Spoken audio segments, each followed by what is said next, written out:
नमस्कार, मैं दुष्यंत सिंह अध्ययन अड्डा यूट्यूब चैनल पर एक बार फिर से आप सभी लोगों का बहुत बहुत स्वागत करता हूं। एनसीईआरटी ज्योग्राफी में आज हम डिस्कस करेंगे क्लास 10th चैप्टर नंबर 7 राष्ट्रीय अर्थव्यवस्था की जीवन रेखाएं। यह क्लास 10th एनसीईआरटी ज्योग्राफी की बुक का लास्ट चैप्टर है, अंतिम अध्याय है और इसी के साथ में यह बुक आपकी समाप्त हो जाएगी और फिर हम इसके बाद में 11th और 12th की तरफ आगे बढ़ेंगे। आज का टॉपिक बहुत इंपॉर्टेंट है, राष्ट्रीय अर्थव्यवस्था की जीवन रेखाएं। इसमें हम समझेंगे कि जो हमारी नेशनल इकोनॉमी है उसका आधारभूत स्तंभ क्या है, किस किस चीज पर हमारी नेशनल इकोनॉमी डिपेंड करती है और उसमें सबसे जो प्रमुख घटक है जिसके बिना इस राष्ट्रीय अर्थव्यवस्था को आगे ले जाना कहीं ना कहीं असंभव सा प्रतीत होता है, उन सभी चीजों को आज हम इस वीडियो में डिस्कस करेंगे।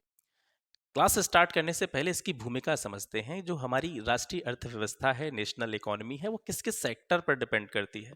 मेनली हमारे देश की जो ज़्यादातर जनसंख्या है वो डिपेंडेंट है एग्रीकल्चर सेक्टर पर, यानी कृषि क्षेत्र पर। और जहाँ से द्वितीयक क्षेत्र के लिए, अब ये जो मैं प्राथमिक और द्वितीयक और तृतीयक क्षेत्र के बारे में बात कर रहा हूँ, पिछली क्लासेस में इसको मैं बहुत अच्छी तरीके से आपको डिफाइन कर सका हूँ।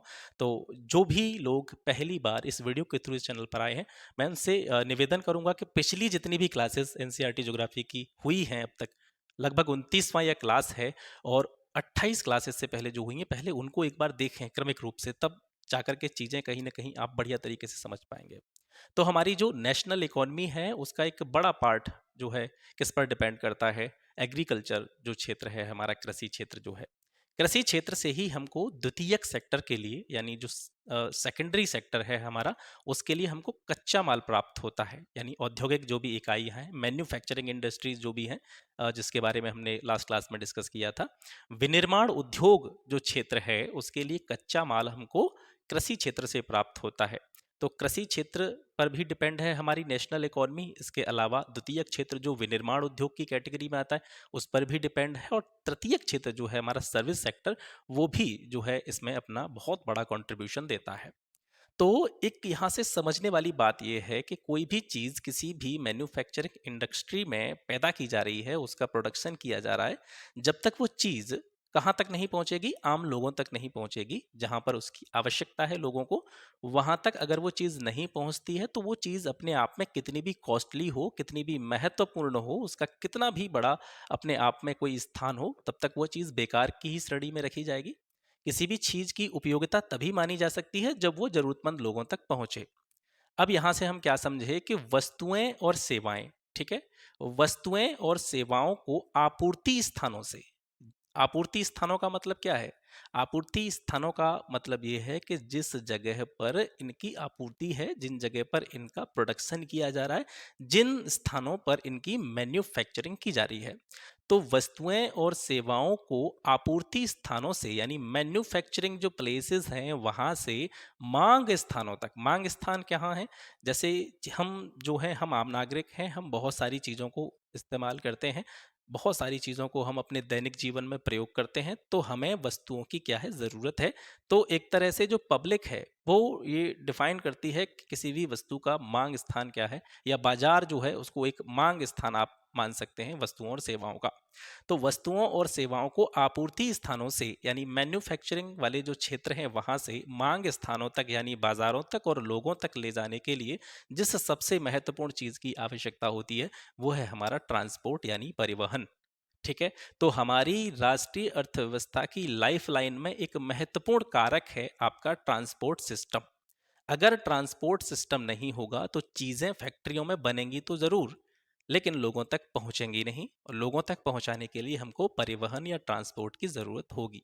इसके अलावा आप इसको ऐसे भी समझ सकते हैं कि जो प्राथमिक क्षेत्र है जहां से द्वितीयक क्षेत्र के लिए कच्चा माल मिलता है या कच्चे माल की उपलब्धता होती है, अगर ट्रांसपोर्ट नहीं होगा तो प्राथमिक क्षेत्र वाला जो कच्चा माल है वो सेकेंडरी सेक्टर तक नहीं पहुंचेगा विदाउट ट्रांसपोर्ट। ठीक है।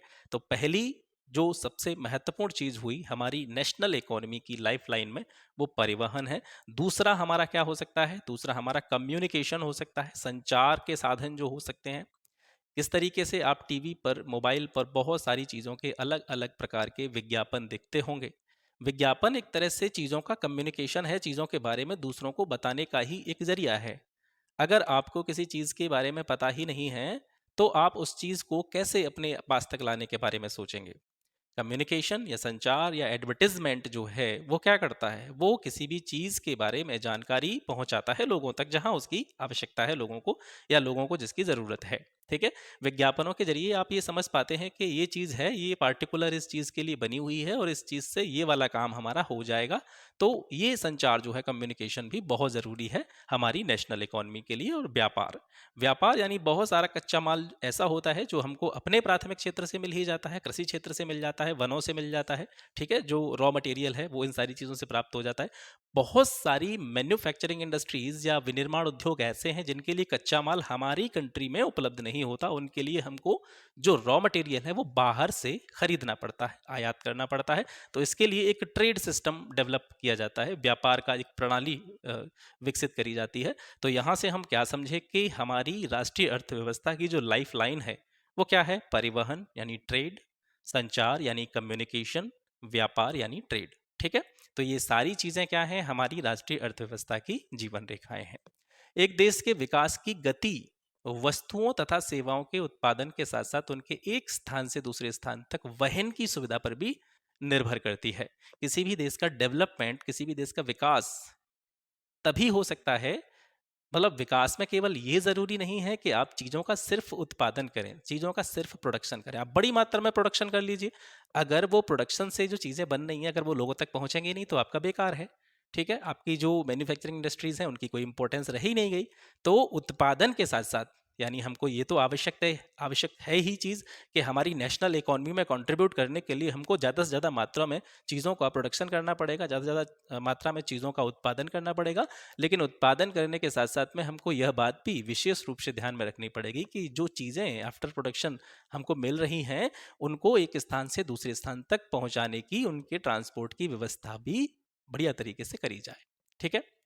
अब क्योंकि हमारे यहाँ पर परिवहन के बहुत प्रकार के अलग अलग साधनों का विकास हो चुका है, चाहे वो सड़क परिवहन है यानी स्थल परिवहन की हम बात करें, जल परिवहन की बात करें या वायु परिवहन की बात करें, सभी का जाल जो है देश में बहुत अच्छी तरीके से फैला हुआ है। और पूरे वैश्विक स्तर पर, ग्लोबल लेवल पर अगर देखा जाए तो सक्षम और तीव्र गति वाले जितने भी परिवहन और संचार के साधन हैं उनसे जी हमारा जो पूरा विश्व है, पूरा यूनिवर्स जो है एक बड़े गांव में तब्दील हो गया है। इसको मतलब ट्रांसपोर्ट और कम्युनिकेशन से पूरा जो विश्व है एक गांव के रूप में परिवर्तित कैसे हो गया, पूरा संसार एक गांव के रूप में परिवर्तित कैसे हो गया। इसको गांव से रिलेट क्यों किया जाता है? गांव में क्या होता है कि लोग एक दूसरे से क्या होते हैं, कनेक्ट होते हैं, एक दूसरे के साथ उनकी कनेक्टिविटी बनी रहती है। ठीक है, मतलब एक दूसरे के साथ वो संबंधित होते हैं। और किसी भी वस्तु के लिए, उदाहरण के तौर पे जैसे आप गांव में निवास कर रहे हैं, आपके पास कोई वस्तु नहीं है जिसकी आपको आवश्यकता है, तो आप जाएंगे पड़ोसी के पास, उससे वो चीज़ ले लेंगे। ठीक है, पड़ोसी के पास नहीं मिलेगी तो थोड़ा सा 2-4 कदम आपको और चलना पड़ेगा, किसी और के पास मिल जाएगी।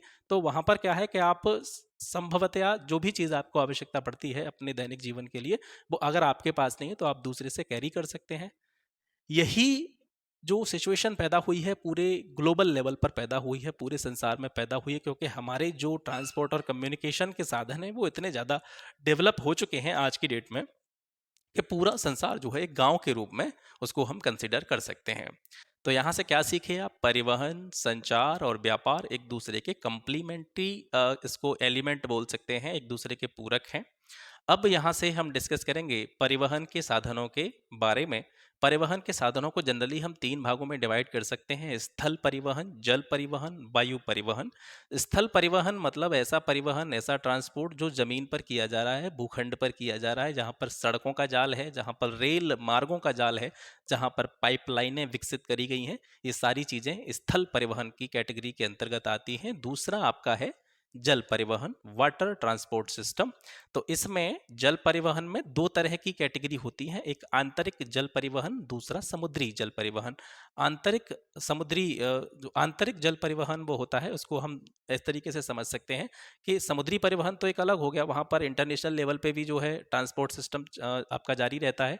आंतरिक परिवहन वो होता है कि जो आपके देश के अंदर या किसी भी देश के अंदर जो उनकी स्थानीय नदियाँ होती हैं, स्थानीय झीलें होती हैं, या कोई भी स्थानीय जलमार्ग होता है, उसके द्वारा जो आपका ट्रांसपोर्ट सिस्टम कैरी करता है, वो सारी चीज़ें इसमें आंतरिक आ जाती हैं, जो देश के अंदर सीमित रहती हैं। समुद्री परिवहन जो है वो देश के बाहर यानी एक देश से दूसरे देश को कनेक्टिविटी देने का काम करता है। वायु परिवहन इसमें घरेलू विमान सेवाएं आती हैं, इसके अलावा अंतर्राष्ट्रीय विमान सेवाएं आती हैं, और घरेलू विमान सेवाओं में सार्वजनिक प्राधिकरण हो गया। इसके अलावा निजी विमान सेवाएं, बहुत से लोगों की निजी प्राइवेट जेट कंपनियां हैं, तो वो जो है निजी प्राइवेट तौर पर जो है लोगों को वायु परिवहन की सुविधाएं प्रदान करती हैं। वन बाय वन सभी को डिटेल में समझेंगे। स्थल परिवहन सबसे पहले बात करेंगे। भारत जो है विश्व के सर्वाधिक सड़क जाल वाले देशों में से एक है, और एक अनुमान के तौर पर कहा जाए तो भारत में लगभग जो सड़क मार्ग का जाल है, ठीक है, वो लगभग 56 लाख किलोमीटर की जो सड़कें जो हैं यहाँ पे फैली हुई हैं। रेल परिवहन की अपेक्षा सड़क परिवहन की जो महत्ता है वो ज़्यादा है, क्यों है? इसके पीछे कौन कौन से रीजन हो सकते हैं? निर्माण लागत कम, यानी रेल ट्रैक जो होता है उसकी कंपैरेटिवली देखा जाए तो सड़क परिवहन में लागत कम आती है। दूसरा इंपॉर्टेंट फैक्टर यह है कि आप रेल मार्ग जो है वो हर स्थान पर नहीं बिछा सकते हैं।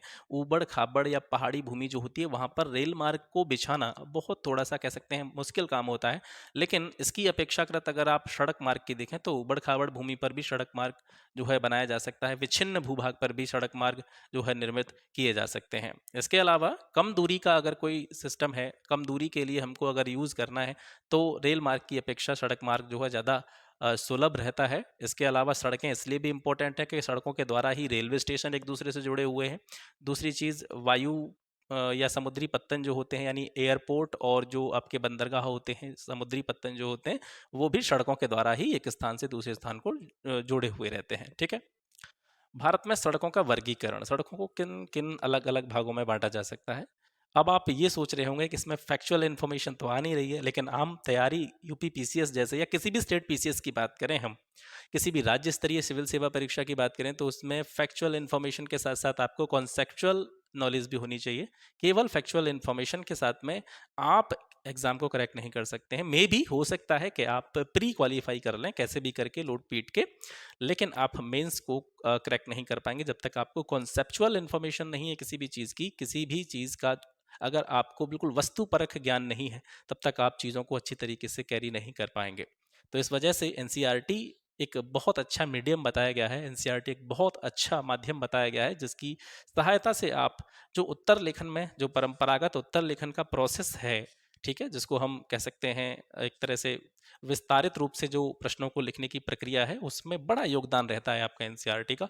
तो इस वजह से इसको आप समझिए। हालांकि मैं जो भी नोट्स तैयार कर रहा हूँ, इस तरीके की चीज़ें जिनसे मैं आपको पढ़ा रहा हूँ, उसमें मैं फ्लो चार्ट का इस्तेमाल काफ़ी मात्रा में करता हूँ, क्योंकि उत्तर लेखन में फ्लो चार्ट का एक अपना ही एक अलग विशेष स्थान है। चीज़ों को सीधे सीधे रूप में एक तरह से कह सकते हैं कहानी के रूप में लिखने की अपेक्षा उनको आप फ्लो चार्ट, डायग्राम्स, इनकी सहायता से अगर प्रेजेंट करेंगे तो कहीं ना कहीं उत्तर जो आपका जांचने वाला व्यक्ति होगा उस पर एक अच्छा इम्पैक्ट आप डाल पाएंगे। भारत में सड़कों का वर्गीकरण मुख्य रूप से इन 6 भागों में किया जा सकता है। पहला, स्वर्णिम चतुर्भुज महाराजमार्ग। दूसरा, राष्ट्रीय राजमार्ग। तीसरा, राज्य राजमार्ग। फिर जिला मार्ग आ जाते हैं। फिर सीमांत सड़कें आ जाती हैं, और फिर अन्य सड़कें आ जाती हैं बची कुची। ठीक है, वन बाय वन इन सभी को समझते हैं। सबसे पहले बात करेंगे स्वर्णिम चतुर्भुज महाराजमार्ग, यानी गोल्डन क्वाड्रिलेटरल हाईवेज के बारे में। स्वर्णिम चतुर्भुज सड़क परियोजना जो है, ये मुख्य रूप से भारत के 4 महानगरों को जोड़ने वाली एक परियोजना है, जो कि 6 लेन की सड़क जिसके अंतर्गत आती है। ये दिल्ली, मुंबई, चेन्नई, कोलकाता को आपस में जोड़ती है। इस परियोजना के 2 गलियारे हैं, ठीक है, 2 कॉरिडोर हैं इसके। तो कौन कौन से कॉरिडोर हैं? एक आपका उत्तर दक्षिण, ठीक है, कॉरिडोर, और दूसरा आपका पूर्व पश्चिम कॉरिडोर। एक बहुत ही महत्वपूर्ण प्रश्न यहाँ से अक्सर परीक्षाओं में देखने को मिलता है कि भारत की जो स्वर्णिम चतुर्भुज महाराजमार्ग परियोजना है, उसके उत्तर दक्षिण और उत्तर पूर्व पश्चिम गलियारे जो हैं, दोनों कॉरिडोर जो हैं, उनका मिलन, यानी एक दूसरे को कहाँ पर वे क्रॉस करते हैं, एक दूसरे को कहाँ पर काटते हैं। तो जो उत्तर दक्षिण गलियारा है या पूर्व पश्चिम गलियारा है, ये एक दूसरे से झांसी में मिलते हैं, झांसी में एक दूसरे को काटते हैं। अब यहाँ उत्तर दक्षिण गलियारे की पार्टिकुलर फॉर्म में बात करें तो ये श्रीनगर से लेकर के कन्याकुमारी को जोड़ता है, ठीक है। और पूर्व पश्चिम गलियारा जो है, ये सिलचर असम, यानी असम में एक स्थान है सिलचर, यहाँ से पोरबंदर, यानी गुजरात का जो हमारा जो पश्चिमी हिस्सा है, पूर्वी हिस्से में सिलचर जो कि असम में पड़ता है, वहाँ से लेकर के पोरबंदर जो कि आपका गुजरात में भारत के पश्चिमी तट पर जो है, तो उसको ये जोड़ने का काम करता है। ठीक है, अगर यहाँ से आप समझें, जैसे मैं उंगली से बना रहा हूँ, देखिए थोड़ा सा, अब जैसा बन जाए वैसा आप यहाँ से देख लीजिएगा, आपको केवल समझाने की दृष्टि से बना रहा हूँ मैं। ठीक है, तो इस तरीके से अगर आप यहाँ देख पाएंगे तो ये हो गया आपका उत्तर दक्षिण कॉरिडोर। ठीक है, ये आपका श्रीनगर से लेकर के यहाँ से और ये कहाँ तक है, यहाँ कन्याकुमारी तक, end of the southern point of India. तो ये जो है उत्तर दक्षिण गलियारा हो गया, जो कहाँ से है, श्रीनगर को कन्याकुमारी से जोड़ रहा है। और इधर से असम से अगर लिया जाए तो यहाँ गुजरात जो का जो हिस्सा है, गुजरात में आपका पोरबंदर। ठीक है, तो ये पूर्व से लेकर के पश्चिम तक जो है यहाँ से फैला हुआ है। और ये पूर्व पश्चिम गलियारा, ऊपर से उत्तर दक्षिण गलियारा, जिस जगह पर एक दूसरे से मिलते हैं, ठीक है, जिस जगह पर एक दूसरे से ये मिलते हैं वो स्थान है झांसी। ठीक है, तो यहाँ से आप समझ पाए होंगे कि किस चीज़ की बात मैं कर रहा हूँ। तो यहाँ से हो गया। इसके बाद में इस स्वर्णिम चतुर्भुज महाराजमार्ग परियोजना का जो मेन मोटिव है, उद्देश्य है, वो क्या है, भारत के जो मेगा सिटीज हैं उनके बीच की दूरी को कम किया जाना चाहिए। इसका अधिकार क्षेत्र किसके पास है, NHAI के पास में है, जिसको कहा जाता है भारतीय राष्ट्रीय राजमार्ग प्राधिकरण या national highway authority of India. ठीक है, NHAI के पास में इसका अधिकार क्षेत्र है। दूसरा है आपका राष्ट्रीय राजमार्ग, जिनको हम नेशनल हाईवेज के नाम से जानते हैं। ये प्राथमिक सड़क तंत्र हैं और इनका कार्य है देश के जो दूर दराज के क्षेत्र हैं उनको एक दूसरे के साथ में कनेक्ट करना, जोड़ना। राष्ट्रीय राजमार्गों के रख रखाव या निर्माण की जिम्मेदारी जो होती है वो CPWD के पास होती है। CPWD क्या है, केंद्रीय लोक निर्माण विभाग, सेंट्रल पब्लिक वर्क्स डिपार्टमेंट। ठीक है, सेंट्रल पब्लिक वर्क्स डिपार्टमेंट के पास में राष्ट्रीय राजमार्ग या नेशनल हाईवे जो होते हैं उनके निर्माण और रख रखाव का जो है जिम्मेदारी इनके पास होती है। एक बहुत इंपॉर्टेंट क्वेश्चन जो अक्सर पूछा जाता है कि शेरशाह सूरी मार्ग किसको कहा जाता है। शेरशाह सूरी मार्ग कहाँ से कहाँ तक है, तो दिल्ली से अमृतसर को जोड़ने वाला जो मार्ग है उसे शेरशाह सूरी मार्ग या नेशनल हाईवे नंबर 1 NH1 के नाम से भी जाना जाता है। इसके बाद में आता है आपका राज्य राजमार्ग, स्टेट हाईवेज। स्टेट हाईवेज क्या करते हैं, ये राज्यों की जितनी भी राजधानियां होती हैं और उनके जो जिला मुख्यालय होते हैं उनको जोड़ने वाली सड़कें होती हैं, इनको राज्य राजमार्ग कहा जाता है। इनके निर्माण की या रख रखाव की जिम्मेदारी पब्लिक वर्क्स डिपार्टमेंट पर होती है, स्टेट लेवल पर। ठीक है, अब इसके बाद में जिला मार्ग होते हैं। जिला मार्ग क्या करते हैं, मतलब जिले के अंदर की जो सड़कें होती हैं, जिले के अंदर की जो सड़कें होती हैं वो जिला मार्ग होते हैं। और ये क्या करते हैं, जिले के जितने भी प्रशासनिक मुख्यालय होते हैं उनको जिला मुख्यालय से जोड़ने का काम करती हैं। इनके रखरखाव की जिम्मेदारी जिला परिषद की होती है। ये छोटे छोटे पॉइंट हैं, अक्सर करके पूछ लिए जाते हैं। सीमांत सड़कें क्या होती हैं, उत्तर और उत्तर पूर्वी क्षेत्रों में, विशेष रूप से जैसे अगर बात करी जाए तो नॉर्थ ईस्ट के जो स्टेट हैं, उत्तर और उत्तर पूर्वी क्षेत्रों में सामरिक महत्व की सड़कें, ठीक है, सामरिक महत्व की जो सड़कें होती हैं उनके रखरखाव, इनका जो रखरखाव होता है वो BRO, border road organisation, BRO इसको कहा जाता है, बॉर्डर रोड ऑर्गेनाइजेशन। मतलब जो कनेक्ट करती हैं, जो कि कह सकते हैं एक तरह से राजनीतिक जो सीमाएं होती हैं, ठीक है, उनको कनेक्ट करने वाली जो सड़कें होती हैं, सीमांत सड़कें उनको कहा जाता है। BRO की जो स्थापना हुई थी बॉर्डर रोड ऑर्गेनाइजेशन की, वो 1960 में हुई थी, आप यहाँ से याद रखेंगे। अन्य सड़कों में आ जाती हैं आपकी जो भी ग्रामीण क्षेत्र पर लोकल लेवल की सड़कें होती हैं, लिंक रोड जो होते हैं, जो गाँव को शहर से लिंक करते हैं, गाँव को शहर से, कस्बे से, टाउन से जोड़ने वाली जो सड़कें होती हैं वो अन्य सड़कों की कैटेगरी में आती हैं। ठीक है, और इनका निर्माण जो है किया गया था प्रधानमंत्री ग्रामीण सड़क योजना के आधार पर। सबसे पहले इनको जो गांव से शहर को जोड़ना या गांव से टाउन को जोड़ने का जो कार्य किया गया था वो प्रधानमंत्री ग्राम सड़क योजना के आधार पर किया गया था। ये कुछ कह सकते हैं रोचक तथ्य होते हैं जो NCERT में दे रखे होते हैं। इनको मैं अलग अलग तरीके से जो भी PDF से मैं आपको पढ़ाता हूँ उसमें मैं ऐड कर देता हूँ। ठीक है, विश्व की सबसे लंबी राजमार्ग सोलर अटल टनल 9.02 किलोमीटर ये BRO के द्वारा ही बनाई गई है, बॉर्डर रोड ऑर्गेनाइजेशन के द्वारा।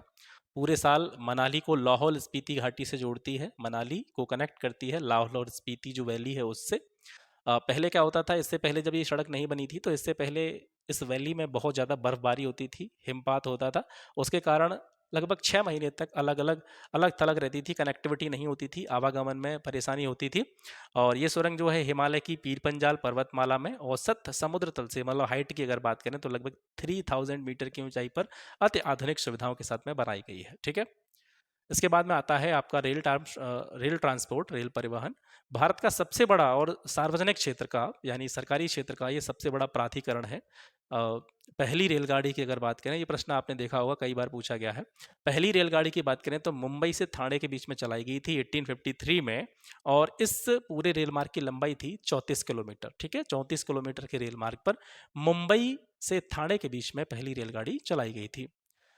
रेल परिवहन जो है ये देश की इकोनॉमी के लिए, अर्थव्यवस्था के लिए, उद्योग व कृषि के तीव्र विकास के लिए बहुत ज़्यादा रिस्पॉन्सिबल कह सकते हैं कारक है। भारत में रेल परिवहन को या इसके वितरण को प्रभावित करने वाले जो प्रमुख कारक हैं उनको दो भागों में हम बांट सकते हैं, भू आकृतिक कारक और दूसरा है आर्थिक व प्रशासकीय कारक। भू आकृतिक कारक कैसे कि जैसे कि अभी थोड़ी देर पहले हम डिस्कस कर रहे थे, जो रेल मार्ग है ना वो हर जगह पर उसको विस्तारित नहीं किया जा सकता है, हर जगह पर उसका विकास नहीं किया जा सकता है, निर्माण नहीं किया जा सकता है। जैसे आप देखेंगे भारत में भू आकृतिक रूप से भी बहुत सारी विविधताएं पाई जाती हैं। कहीं पर आप देखेंगे समतल मैदान है, कहीं पर आप देखेंगे उच्च पठारी भूमि है, कहीं पर ऊंची ऊंची पर्वतमालाएं हैं। तो भू आकृतिक रूप से भी भारत में बहुत सारी डाइवर्सिटीज देखने को मिलती हैं, विभिन्नताएं देखने को मिलती हैं। तो इन अलग अलग भू आकृतियों के आधार पर अगर आप देखें तो आप ये पाएंगे कि उत्तर भारत का जो मैदान है उसमें रेल मार्गों का सबसे ज्यादा विकास आपको देखने को मिलता है। मैदानी क्षेत्र में रेल का मार्ग सर्वाधिक रूप में जो है विकसित है। इसके विपरीत अगर कंपैरेटिवली आप देखें हिमालयी क्षेत्र में, तो हिमालयी क्षेत्र में रेलवे लाइन निर्माण के लिए जो परिस्थितियां हैं, सिचुएशंस हैं, वो थोड़ी सी प्रतिकूल हैं। ठीक है, ऊबड़ खाबड़ भूमि है, एक तरह से कह सकते हैं रेल लाइन बनाने के लिए अनुकूल परिस्थितियां वहां पर नहीं मिलती हैं। ठीक है, इसके अलावा पश्चिमी राजस्थान की बात करें या गुजरात के जो दलदली भाग हैं, वेटलैंड एरियाज हैं, वहाँ की बात करें, मध्य प्रदेश के आप जानते हैं वन क्षेत्र काफ़ी ज़्यादा है मध्य प्रदेश में, तो मध्य प्रदेश के वन क्षेत्रों की बात करें, छत्तीसगढ़ हो गया, उड़ीसा हो गया, झारखंड हो गया, इन स्थानों की भौगोलिक स्थितियाँ ऐसी हैं, भौगोलिक आकृतियाँ ऐसी हैं कि इसमें रेल लाइन निर्माण करना थोड़ा सा कठिन है। हालांकि ऐसी बात नहीं है कि राजस्थान में रेल मार्ग नहीं है, गुजरात में रेल मार्ग नहीं है, छत्तीसगढ़ उड़ीसा झारखंड में रेल मार्ग नहीं है, लेकिन कंपेरेटिवली नॉर्थ इंडिया के जो प्लेन हैं, उत्तर भारत के जो मैदान हैं, उनकी तुलनात्मक रूप से अगर देखें तो पश्चिमी राजस्थान, गुजरात के दलदली हिस्से, मध्य प्रदेश के वन क्षेत्र, छत्तीसगढ़, उड़ीसा, झारखंड, इनमें रेल लाइन निर्माण में थोड़ी सी समस्याएं आती हैं। दूसरा जो कारक है वो है आर्थिक और प्रशासकीय कारक। ये जो है रेल मार्ग में आप बहुत कह सकते हैं रेल मार्ग के विकास में या रेल परिवहन के विकास में थोड़ी सी समस्याएं यहाँ से भी उत्पन्न होती हैं कि बहुत सारे यात्री इस कह सकते हैं इस रेल परिवहन में बहुत सारे यात्री ऐसे होते हैं जो बिना टिकट के यात्रा करते हैं, अपनी जिम्मेदारी को नहीं समझते हैं, देश के प्रति अपने कंट्रीब्यूशन को नहीं समझते हैं। इसके अलावा रेल संपत्ति की हानि बहुत सारे लोग करते हैं। देखे होंगे आपने रेलगाड़ी में बहुत सारे लोग शीशों को ही उखाड़ ले जाते हैं, टॉयलेट वगैरह में जो मग होते हैं उनको ही तोड़ ले जाते हैं, अनावश्यक रूप से जंजीर खींच देते हैं। मतलब जो हमारी सार्वजनिक संपत्ति है, हम सभी की संपत्ति है, हमारे देश की संपत्ति है, उसको एक तरह से इतना ज़्यादा उसमें कह सकते हैं कि हृदय में इतना उस चीज़ को बसा लेते हैं कि ये बिल्कुल हमारी ही है। तो सारी चीज़ों को जो है वहाँ से चोरी की घटनाएं भी तो है देखने को मिलती हैं। और बहुत सारे आप देखते होंगे समाचार पत्रों में और न्यूज़ में भी आपको अक्सर करके ऐसी सूचनाएं मिलती रहती होंगी कि बहुत से लोग जो रेलवे में जैसे किसी विशेष कंपार्टमेंट में आप यात्रा कर रहे हैं तो वहाँ के जो कंबल वगैरह होते हैं उनको भी उठा ले जाते हैं, उनकी भी चोरी कर लेते हैं। तो ये कुछ ऐसे कारक हैं जो कहीं ना कहीं रेल परिवहन वितरण को प्रभावित करते हैं। इसके बाद में पाइपलाइन की बात करेंगे। पाइपलाइन का मतलब क्या होता है, जो भी ठोस पदार्थ हैं, जो भी आपके जो सॉलिड मटेरियल हैं, उनको स्लरी फॉर्म में, उनको तरल फॉर्म में, तरल अवस्था में परिवर्तित करते हुए एक स्थान से दूसरे स्थान पर उनको पहुंचाने का कार्य पाइपलाइन के द्वारा होता है। भारत में पाइपलाइन ट्रांसपोर्ट के जाल जो हैं मुख्य रूप से उनको तीन भागों में हम बांट सकते हैं। पहला है ऊपरी असम क्षेत्र। असम में जो तेल क्षेत्र है, असम में जैसे डिगबोई है, वो महत्वपूर्ण तेल क्षेत्र उत्पादक क्षेत्रों में गिना जाता है। तो ऊपरी असम तेल क्षेत्रों से गुवाहाटी, बरौनी, प्रयागराज के रास्ते कानपुर, यूपी तक जो है पाइपलाइनों का निर्माण किया गया है। इसके अलावा गुजरात हो गया, तो गुजरात में सलाया नामक स्थान से वीरम गांव, मथुरा, दिल्ली, सोनीपत के रास्ते पंजाब में जालंधर तक जो है पाइपलाइनें बिछाई गई हैं। और तीसरा इसका जो पार्ट है वो हजीरा गुजरात में पड़ता है। हजीरा से गुजरात के हजीरा से लेकर के जगदीशपुर, जो कि आपका उत्तर प्रदेश में है, जो है मध्य प्रदेश के विजयपुर, वाया विजयपुर के थ्रू ये जाता है हजीरा से लेकर के यूपी तक। ये भी पाइपलाइन का जो है जाल यहाँ पे बिछा हुआ है। ठीक है, इसी को कहते हैं एच वी जे पाइपलाइन, इसी को कहा जाता है हजीरा विजयपुर जगदीशपुर। ठीक है, हजीरा गुजरात से ये जो है स्टार्ट होती है और मध्य प्रदेश के विजयपुर के होते हुए, विजयपुर के रास्ते होते हुए ये जगदीशपुर उत्तर प्रदेश तक जाती है। इसके बाद में जल परिवहन देखते हैं। जल परिवहन जो होता है भारी और स्थूलकाय चीज़ें जो होती हैं, विशाल चीज़ें जो होती हैं, उनको ढोने का एक अनुकूल साधन है। आप जानते हैं जो जलपोत होते हैं उनमें बहुत सारी कह सकते हैं भारी भारी चीज़ों को एक स्थान से दूसरे स्थान तक ले जाया जाता है। भारत में अंतःस्थलीय नौसंचालन जलमार्ग जो है वो लगभग 14,500 किलोमीटर लंबा है। कुछ राष्ट्रीय जलमार्ग ये बहुत इंपॉर्टेंट है, इसको आप याद रखना है, कई बार पूछा गया है। अ, ये जो 1 2 3 4 5 जो नंबर डले हुए हैं ना, तो इसको आप क्रम संख्या ना समझ के इसको क्या समझें, आप ये समझें कि ये राष्ट्रीय जलमार्ग संख्या है। जैसे जिस तरीके से राष्ट्रीय राजमार्ग संख्या होती थी ना, उस पर NH लगाते हैं, NH नेशनल हाईवे, इसी तरीके से इसको क्या करेंगे, नेशनल वाटर, ठीक है, NW। तो ये जो है राष्ट्रीय जलमार्ग संख्या 1 2 3 4 5। तो आपसे प्रश्न यहाँ से किस तरीके से पूछा जाता है, जो एक प्रश्न है कई बार पूछा गया कि राष्ट्रीय जलमार्ग संख्या 1, ये आप अगर देखेंगे, अगर आप प्रीवियस ईयर क्वेश्चंस लगाएंगे तो कई बार आपको ये प्रश्न देखने को मिलेगा कि राष्ट्रीय जलमार्ग संख्या 1 किस किस को जोड़ता है। तो ये हल्दिया से लेके प्रयागराज के मध्य गंगा का जो जलमार्ग है वो राष्ट्रीय जलमार्ग संख्या 1 के तहत कंसिडर किया जाता है।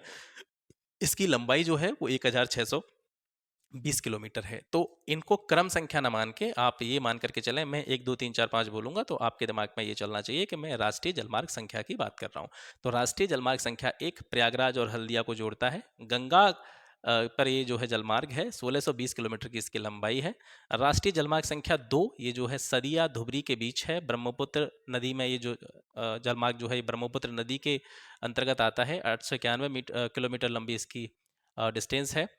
तीसरा जो राष्ट्रीय जलमार्ग है आपका केरल में पश्चिम तटीय नहर का जलमार्ग है, 205 किलोमीटर की इसकी लंबाई है। चौथा जो है ये काकीनाडा और पुदुचेरी नहर स्ट्रेच, ठीक है, कृष्णा गोदावरी का विशेष विस्तार जो है पाया जाता है, यानी कृष्णा और गोदावरी नदियों पर ये जो है जलमार्ग अवस्थित है। 1078 किलोमीटर इसकी लंबाई है। पांचवा है आपका मातई नदी। महानदी में जो डेल्टा चैनल है, ब्राह्मणी नदी है, इन दोनों के अंतर्गत मातई नदी जो होता है, मातई नदी, महानदी डेल्टा चैनल और ब्राह्मणी नदी, इसके अंतर्गत आता है आपका राष्ट्रीय जलमार्ग संख्या 5, 588 किलोमीटर इसकी लंबाई है।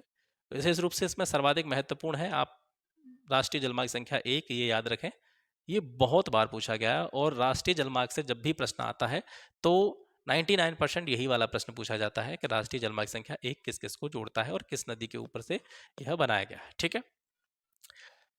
इसके बाद में प्रमुख समुद्री पत्तन यानी बंदरगाह जो है उनको देख लेते हैं। भारत की 7516.6 किलोमीटर लंबी समुद्र तटरेखा के साथ में 12 प्रमुख और 200 मध्यम व छोटे पत्तन हैं जो देश का लगभग 95% विदेशी व्यापार संचालित करते हैं। भारत का जो विदेशी व्यापार है उसका 95% हिस्सा प्रमुख समुद्री पत्तनों से ही किया जाता है, ठीक है। कुछ पत्तनों के नाम हैं जिनकी कुछ अलग अलग विशेषताएं हैं, जहां से प्रश्न हमेशा पूछे जाते हैं फैक्चुअल इन्फॉर्मेशन के रूप में, उनको आप यहाँ से देख सकते हैं। तो सबसे पहले जैसे कांडला पत्तन की बात करें, ये कच्छ जो कि गुजरात में पड़ता है, तो कांडला गुजरात का एक पत्तन है, बंदरगाह है। इसको ज्वारीय पत्तन कहा जाता है। इसका अन्य नाम है दीनदयाल पत्तन, ठीक है। तो दीनदयाल पत्तन या कांडला पत्तन, इसमें आपको बिल्कुल भी कंफ्यूज नहीं होना, एक ही चीज़ है दोनों। और इसका निर्माण किया गया था मुंबई जो पत्तन है, ठीक है, मुंबई पत्तन पर ज़्यादा लोड हो गया था, वर्कलोड ज़्यादा हो गया था, उसके वर्कलोड को कम करने के लिए कांडला पत्तन का निर्माण किया गया, ठीक है, व्यापारिक दबाव को कम करने के लिए। यहाँ से क्या होता है कि जो जम्मू कश्मीर है, हिमाचल प्रदेश, पंजाब, हरियाणा, राजस्थान, गुजरात के जितने भी औद्योगिक खाद्यान्न होते हैं उनका आयात निर्यात किया जाता है यहीं से, कांडला पत्तन से। दूसरा है मुंबई पत्तन, ये सबसे बड़ा, भारत का सबसे बड़ा प्राकृतिक पत्तन है, ठीक है, नेचुरल पोर्ट है। कुछ कृत्रिम पत्तन होते हैं, कुछ प्राकृतिक पत्तन होते हैं, तो आप याद रखेंगे मुंबई पत्तन जो है, मुंबई पोर्ट जो है वो भारत का सबसे बड़ा प्राकृतिक पत्तन माना जाता है। मार्मागांव पत्तन ये गोवा में है। देश के 50% लौह निर्यात की जो प्रमुख स्थान है जहां से यह जो है निर्यात किया जाता है वो मार्मागांव पत्तन है। न्यू मंगलौर पत्तन ये कर्नाटक में है। कुद्रेमुख खानों से जो लौह अयस्क निकाला जाता है उसका निर्यात इसी पत्तन से किया जाता है। कोच्चि पत्तन की बात करें तो ये लैगून के मुहाने पर प्राकृतिक पत्तन है। तूतीकोरिन पत्तन ये तमिलनाडु में है और ये भी एक प्रकार का प्राकृतिक पत्तन है। श्रीलंका मालदीव से व्यापार का संचालन इसी पत्तन से किया जाता है। चेन्नई जो है ये देश का सबसे पुराना कृत्रिम पत्तन है। कृत्रिम पत्तन है यानी प्राकृतिक रूप से इसका निर्माण नहीं हुआ था, हमने इसका निर्माण किया है, मनुष्य ने इसका निर्माण किया है। और यह देश का सबसे पुराना, सबसे पहले बनाया गया प्राचीनतम कृत्रिम पत्तन है। व्यापार के आधार पर मुंबई के बाद में इसका स्थान दूसरा आता है। सबसे ज़्यादा व्यापार मुंबई पोर्ट से होता है, उसके बाद में दूसरा सबसे ज़्यादा व्यापारिक कार्यों को कह सकते हैं लोड लेने वाला पत्तन जो है वो चेन्नई है। विशाखापत्तनम जो है ये स्थल से घिरा सुरक्षित पत्तन है। पारादीप पत्तन ये आपका उड़ीसा में है। और कोलकाता कोलकाता है ही। और कोलकाता जो है एक अंतः स्थलीय नदी पत्तन, क्योंकि यहाँ हुगली नदी बहती है तो वहाँ पे भी उसके थ्रू भी इसका जो है बहुत सारा काम किया जाता है। ये ज्वारीय पत्तन की यानी टाइडल पोर्ट की कैटेगरी में आता है। और बढ़ते व्यापार को कम करने के लिए हल्दा पत्तन का विकास किया गया। मतलब हल्दिया जो पत्तन है, कोलकाता पत्तन पर जब ज़्यादा लोड हुआ तो उसको कम करने के लिए, उसके लोड को, व्यापारिक लोड को कम करने के लिए हल्दिया पत्तन का विकास किया गया। ठीक है। वायु परिवहन की बात करें तो अति दुर्गम स्थानों को पार करने में इससे सुगमता होती है, क्योंकि आप जानते हैं रेल परिवहन हर स्थान पर नहीं जा सकता है, सड़क परिवहन से हम हर स्थान पर नहीं जानते हैं, लेकिन वायु परिवहन एक ऐसा मीडियम है, ऐसा माध्यम है जिसकी सहायता से हम दुर्गम से दुर्गम यानी ऐसे स्थान जहां पर बड़ी मुश्किल से पहुंचा जाता है वहां पे भी हम वायु ट्रांसपोर्ट के जरिए पहुंच सकते हैं। आपसे प्रश्न पूछा जा सकता है कि वायु परिवहन का नेशनलाइजेशन कब हुआ था और राष्ट्रीयकरण कब हुआ, तो 1953 में हुआ। एयर इंडिया क्या है? यह घरेलू और अंतर्राष्ट्रीय वायु सेवाएं प्रदान करने वाली एक कंपनी है भारत की। इसके अलावा एक और है पवन हंस हेलीकॉप्टर लिमिटेड। ये क्या करता है? ये तेल और प्राकृतिक गैस आयोग, तेल और प्राकृतिक गैस आयोग ओएनजीसी जिसको कहा जाता है, oil and natural gas corporation. तो ओएनजीसी के द्वारा जो भी अगम्य स्थान होते हैं, दुर्लभ भूभाग होते हैं, उसमें हेलीकॉप्टर सेवा प्रदान करने वाला एक कंपनी, इसको हम कह सकते हैं ओएनजीसी के द्वारा इसको रन किया जाता है। ठीक है। इसके बाद में संचार सेवाएं, कम्युनिकेशन जो आपका सेक्टर है, प्रमुख संचार साधनों में क्या क्या आता है? जिनसे संचार साधन दरअसल में क्या है? वे सभी साधन संचार साधनों की श्रेणी में आते हैं जहां से हमको इन्फॉर्मेशन मिलती है, सूचना मिलती है। तो दूरदर्शन ये भी हमारे लिए सूचना का एक माध्यम है, रेडियो से भी हमको सूचना मिलती है, समाचार पत्रों का जो ग्रुप है वहां से भी हमको सूचना मिलती है। भारत में विविध प्रकार के बहुत सारे समाचार पत्र संचालित हैं। इसके अलावा जो प्रेस होती है या इसके अलावा सिनेमा जो होता है, ये भी हमारे लिए इंफॉर्मेशन देने का एक माध्यम है। भारतीय डाक संचार जो है यानी भारत की जो डाक व्यवस्था है वो विश्व में सबसे बड़ी डाक व्यवस्था है और इसकी दो श्रेणियां होती हैं। पहली श्रेणी जो है इसकी कार्ड और लिफाफा बंद चिट्ठी, जिसको वायुयान के द्वारा प्रेषित किया जाता है एक स्थान से दूसरे स्थान पर, ये पहली श्रेणी में आती हैं। और द्वितीय श्रेणी में आती है आपकी रजिस्टर्ड पैकेट जो होते हैं, जैसे आप कहीं पर किताब भेज रहे हैं, अखबार भेज रहे हैं, मैगजीन भेज रहे हैं, इनको धरातलीय डाक के द्वारा भेजा जाता है। यानी एक तरह से हम कह सकते हैं सड़क या रेल परिवहन के द्वारा इनको एक स्थान से दूसरे स्थान पर पहुंचाया जाता है। बड़े शहरों नगरों में डाक संचार तीव्रता के लिए 6 डाक मार्ग निर्धारित किए गए हैं। वो 6 डाक मार्गों के नाम हैं राजधानी मार्ग, मेट्रो चैनल, ग्रीन चैनल, व्यापार चैनल, भारी चैनल और दस्तावेज चैनल। जनसंचार ने क्या किया है कि मानव को मनोरंजन के साथ साथ में बहुत से राष्ट्रीय कार्यक्रमों एवं नीतियों के बारे में जागरूक बनाया है।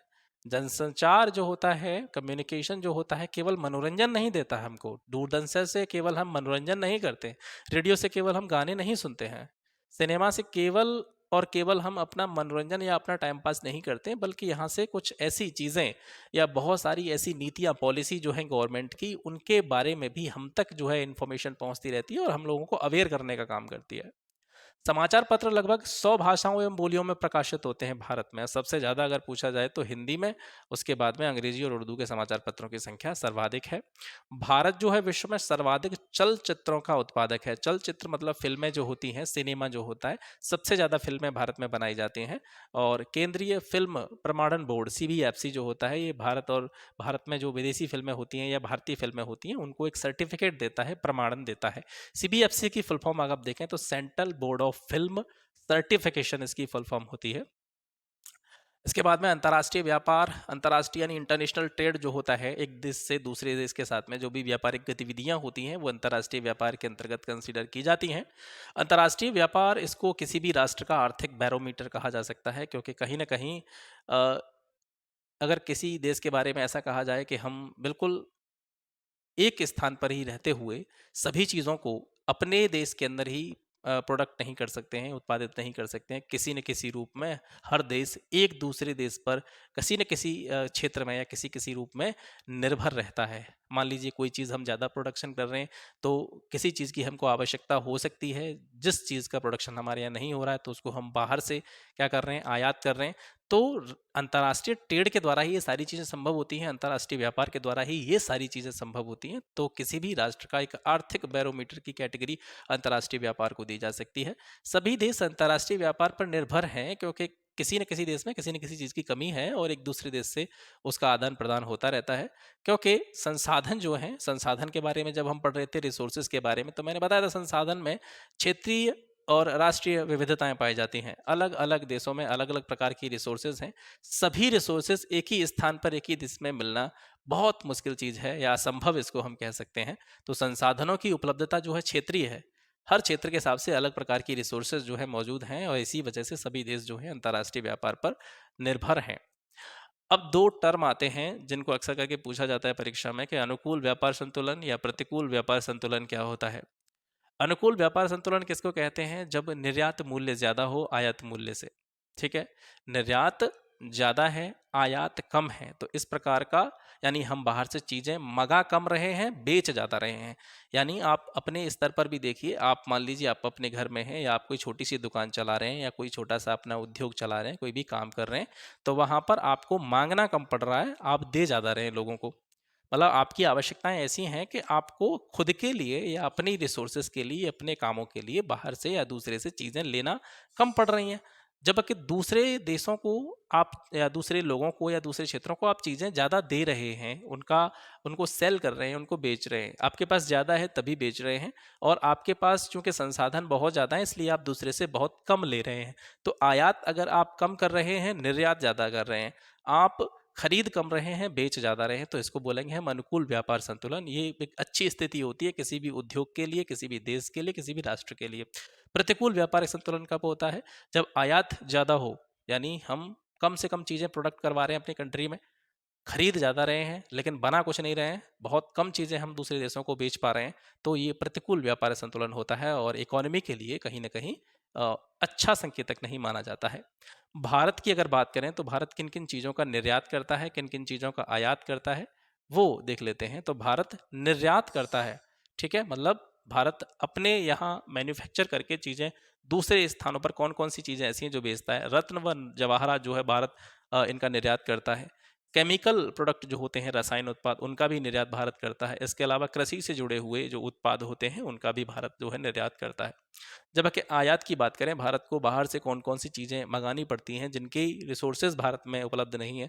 जैसे कच्चा पेट्रोलियम और उसके उत्पाद, पेट्रोलियम वगैरह, इनके बहुत ज़्यादा सोर्सेज भारत में नहीं है, इसको हमें बाहर से इम्पोर्ट करना पड़ता है।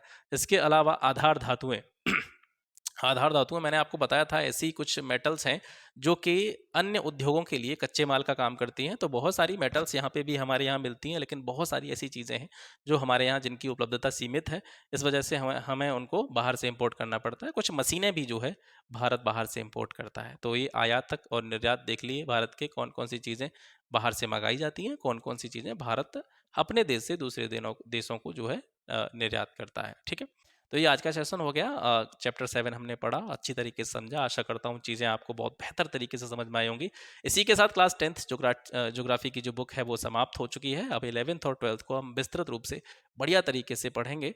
ठीक है, तो इसको देखने के बाद में आपको एक काम और करना है। जैसा कि मैं हमेशा कहता हूँ, पिछली क्लासेस का एक बार रिवीजन कर लीजिएगा।